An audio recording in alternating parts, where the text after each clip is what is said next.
India just elected a new government, and Prime Minister Narendra Modi has been elected as the Prime Minister for the third time with a reduced majority dependent on two key regional parties as coalition partners.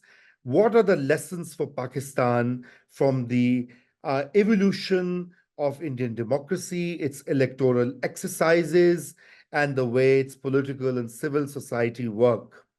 Hi, my name is Raza Rumi, and this is New Wave Global. Before you listen to me, please do subscribe to our channel and press the bell icon for notifications as well. Your support means a lot for us. So I'm just going to quickly talk about India's electoral exercise, which was completed a few weeks ago.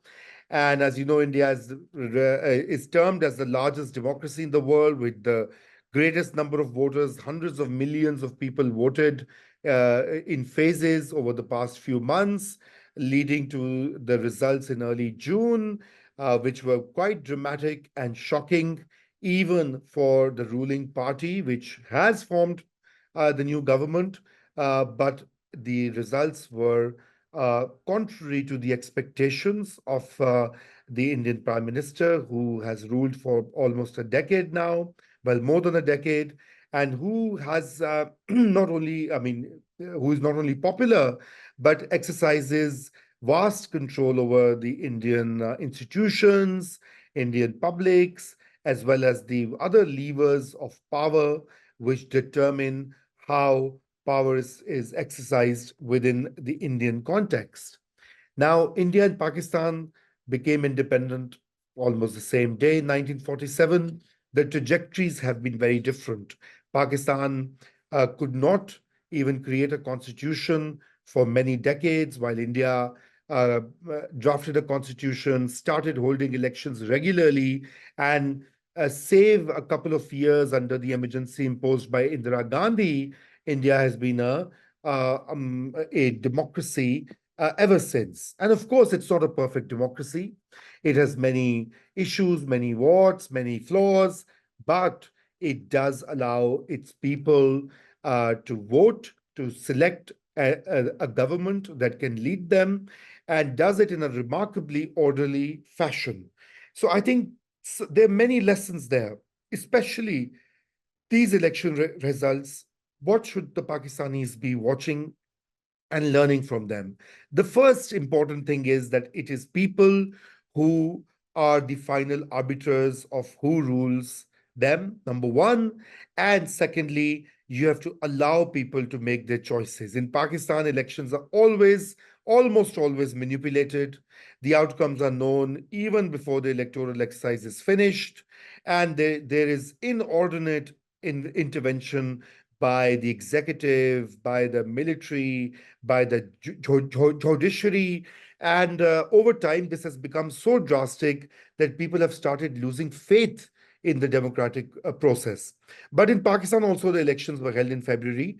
And despite all the problems, the people of Pakistan did vote in great numbers and wanted to elect the Pakistan Tehreek-e-Insaf as the majority party. But the way things were manipulated, the outcome and the final rulers were different. So the current dispensation in Pakistan, comprising the Pakistan Muslim League Nawaz, headed by former Prime Minister Nawaz Sharif and the current Prime Minister Shehbaz Sharif, and the Pakistan People's Party, headed by Bilawal Bhutto Zardari and his father, Asif Ali Zardari, who's now the president of the country, um, managed to cobble together a coalition and keep the Pakistan Tehreek-e-Insaf or Imran Khan's party out of power. Now, this was obviously determined by the establishment in Pakistan, which is a loose term for military and its allies in the civilian sphere. And, so what we have is we don't have stability in Pakistan, and everybody, after 4 or 5 months of a new government, is speculating, when is this government going to fall? What is going to happen? Is it going to stay there? Is there going to be policy continuity? What is going to happen to the economy? Now, obviously, this is not the case in India. They've elected a new prime minister, there's a new coalition government. They're not going to be there for the next 4 or 5 years, and is going to implement a set of policy measures, etc. So there's a modicum of stability with which you can make policy, you can move ahead. So the first lesson that Pakistan needs to learn, and particularly its powerful establishment, is that you have to allow people the chance to participate in the process of selecting a government. And if you are worried about a populist leader like Imran Khan in Pakistan's case, or Narendra Modi in India's case, people and the system, a strengthened democratic system, will take care of that. Why did Narendra Modi was unable to cobble an absolute majority, or because his party had aims to change the constitution, which have been scuttled by India's opposition, was largely the fact that Narendra Modi's policies. I mean, much has been said about that, but I think if I were to pin it down, it is to do with the economy, economic welfare, employment, inflation, and things like that always matter for the electorate. And same is the case in Pakistan, where the current economic crisis has made this new government even more unpopular. And that's why everybody's speculating what is going to happen. So the first thing is to remember here is that, once you allow people to exercise their right to vote and exercise the constitution, the second important thing is to have a peaceful, orderly transition of power. Sadly, in Pakistan, this has also been scuttled for years, because even when parties win, we don't know whether they'll be able to form the government. In 1970, Sheikh Mujibur Rahman in then East Pakistan, now Bangladesh, won a majority, but he was not given power. The power never transferred because the military ruler at that time, Yahya Khan, said that, and perhaps the West Pakistani elites thought that they're not going to trust Mujibur Rahman, and they denied him the power, resulting in a civil war and the tragic 1971 war, leading to the secession of East Pakistan and the creation of Bangladesh. So if you don't transfer power and don't respect the wishes of people, you have to face dire consequences. It doesn't happen in India. Despite all the regional movements, there are separatist movements in India as well. There's violence in India as well, but there's a larger, broader, a modicum of trust in Indian institutions like the Election Commission, like the judiciary. Even though Prime Minister Modi influenced these institutions, tried to manage them in the past 5, 6 years, he has not been successful fully. Because if he had been successful, the results of the 2024 elections would have been different.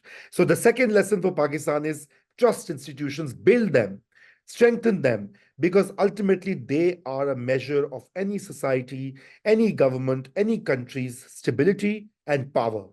Without strong institutions, and in the civilian domain, in Pakistan, whenever we talk of institutions, it is referred to the military and the intelligence agencies, etc., or the police. But we are talking about the parliament, we are talking about the election commission, we're talking about the judiciary, we're talking about the civil society. I'll come to that later. The third lesson is how the opposition, which is disunited in India generally, was highly unpopular, finally struck and fought back. They cobbled together a coalition, they joined hands, they found a common minimum agenda, they buried some of their differences, not all of them, of course, and they reconnected with people. Rahul Gandhi, who heads the Indian National Congress, which is the old historical party of India, now not the largest, because the BJP is the largest political party now, but Indian National Congress has roots everywhere in India. Rahul Gandhi undertook a yatra, or a march, a long march through the length and breadth of the country, covering thousands of miles, meeting people along the way in districts, in different parts, in coastal areas, in small villages, in towns, listened to people, made himself visible. And what was our opposition doing? The former opposition, which is now in power, when they were pitted against Imran Khan. Of course, in Pakistan, democratic freedoms are not as established in Pakistan. So even the mobilization of the opposition becomes difficult, as is the case now. The Imran Khan led Pakistan Tehreek-e-Insaf is facing a lot of challenges in mobilizing people, holding rallies, etc. But ultimately, you have to do it. You have no other choice. But even when these restrictions were not there, for example, prior to 2018, 2017-18 is the when this current hybrid regime and the anti-democratic measures became popular in Pakistan. Prior to that, there was much space, but we saw that the mainstream parties were not busy connecting with people. Rather, they were busy in seeking favors with the military, by or for the military, and they thought that power politics, or the what you call drawing room politics, as it is called, the politics of the elites, was more important than people's politics. So this is a great lesson. I mean, it's a lesson for Pakistan's, you know, historical party, again, a relatively progressive party, the Pakistan People's Party, which has lost a lot of ground over the years, especially in the largest province Punjab. And one of the major problems there has been that it became disconnected from its voters, from people. Now, Rahul Gandhi's Bharat Jodo Yatra, uh, Connect or Unify India March, was a massive endeavor. Of course, Rahul Gandhi was lampooned by media, with much of Indian media is compromised, like Pakistani media. And mm, despite that, Rahul managed to connect with a lot of people. And I think this is one of the key lessons, that he's now emerging as this major, formidable opposition to the primacy of BJP and Indian Prime Minister Narendra Modi's domination of the political scene. And of course, constituency politics matters. So you have to engage with the constituents. You have to listen to their problems. In India, there's a tradition, of course, there's a lot of patronage. You know, goodies are distributed through different schemes, large scale programs, but there has to be a connection. And that particular connection worked in the opposition's favor, where they were able to dent the primacy of Bharatiya Janata Party, especially in the large and populous state of Uttar Pradesh, or the UP, where BJP lost ground, quite a bit of ground, compared to the past two elections. So that's the other key lesson. The third lesson: connect with people for the opposition. And this holds true for Pakistani political class as well, because they have somehow forgotten that ultimately it is the people who they need to serve, and political parties mean nothing without the people. The fourth, media. I already mentioned that. Much of One of the successes, of course, in a perverse way, I'm saying this, of Indian Prime Minister Narendra Modi was how he managed the mainstream media, how a lot of his cronies in big business, like the Ambanis and the Adanis and the others, started buying out media houses, created this large media oligarchies, to control the narrative, in which Narendra Modi was painted as the savior of India, as this great shining leader, etc., etc. But that did not work at the end of the day. And partly it did not work because in India, we've also seen the rise of alternative, independent digital media, which is also happening in Pakistan slowly. So, this particular platform where we are engaged with you is just a small little example. You know, New Wave Global, or there are many smaller outlets coming in Pakistan, but in India, their influence is far greater. The Wire, the Scroll.in, the Print India, News Laundry, many other outlets have emerged in the past few years, which challenge mainstream media, which try and bring truth, at, of course, at a great cost. The Wire and its editor have faced police cases, all sorts of vilification, but there is no alternative to independent journalism and reporting and public information and the truth, which is what we need to also learn. And in Pakistan, there's a dire need for independent media, because Pakistan's mainstream media stands not only compromised, but discredited and fast losing its relevance with the national audiences. The fifth lesson: there is to learn is that civil society matters. What we are witnessing in Pakistan in the last decade or so, I would say, is the gradual decline and destruction of civil society, the third sector, or that mediating space between the state and society and political parties. The trade unions, professional associations, independent groups, human rights groups, community organizations, etc., etc. The military and intelligence agencies, with the assistance of different political parties, have been trying to crack down. So there was a time when all NGOs were liquidated in Pakistan, and they said you have to re-register. And if you are, getting any foreign funds or funding even domestically, you have to get all sorts of permissions and licenses and approvals and NOCs. So they were strangulated. Similarly, they were cracked down, or different phases of crackdowns on independent voices and groups. And Mr. Modi did the same to many Indian civil society organizations and NGOs. Some were sealed. There are many examples. I would not cite them. But the thing is that, if you have a tradition of a robust civil society, ultimately it plays a role in informing public and shaping public attitudes. And this is what is happening in India, that despite all restrictions and despite all repression, the civil society, elements of civil society stood tall and firm. And they said, well, regardless of our political, we're not going to be siding with one party or the other, but we are going to speak about it for the need for an independent media, independent press, the rights of the opposition leaders, the right of people to vote. And academia was also playing a great role in that. There were academics who were also jailed, called Naxalites, what you call booked in cases, stayed, spent terms in jails. But, there are many, many. Of course, India is a much bigger country, so comparing a smaller country, Pakistan, can be unfair. Uh, but overall, in Pakistan, we have a culture that, our civil society, which has been truncated now badly, kind of ultimately gets co-opted and uh, plays along with the establishment.